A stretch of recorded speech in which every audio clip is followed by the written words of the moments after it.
Hello, थोड़ा आवाज बढ़ाइएगा। जी हाँ मेरे दोस्तों, हर साल के भांति इस साल भी नवयुग सरस्वती पूजा आप सभी को हार्दिक अभिनंदन करती है और करती रहेगी। हाँ तो उठाइए दोनों हाथ और बोलेंगे सरस्वती माता की। हंस वाली मैया के हो कथा विसर्जन, फटा चिरौले बानी दरजन के दरजन। हंस वाली मैया के हो कथा विसर्जन, फटा चिरौले बानी दरजन के दरजन। हाला होई हम तो भला चली रे, मार दे हम वही संजमीन धली रे। देहिया के कह दे हम छली छली रे, होई बाहुबली रे। भाषानो में गोली चार राउंड चली रे, भाषानो में गोली चार राउंड चली रे, भाषानो में गोली चार राउंड चली रे। और समिति पूजा से कहना है कि जो भी लफुआ माँ के भाषण में लफुआगिरी कर रहे हैं उसको लाठी चार्ज करे। धन्यवाद।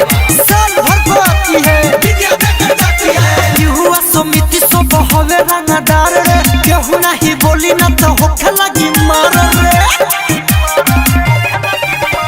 युवा समिति सब हवे रंगदार रे, केहू नहीं बोली न तो होखे लगी मार रे।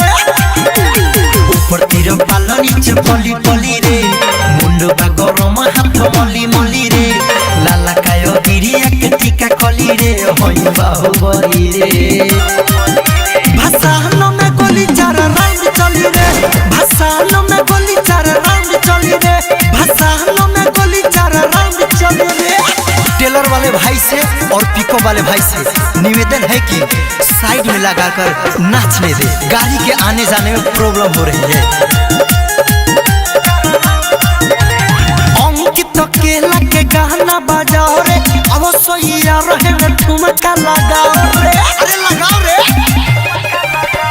अंकित केला के गाना बजाओ रे, अब सोइया रहे में ठुमका लगाओ रे। राइटर मिथले सके हो जली जली रे,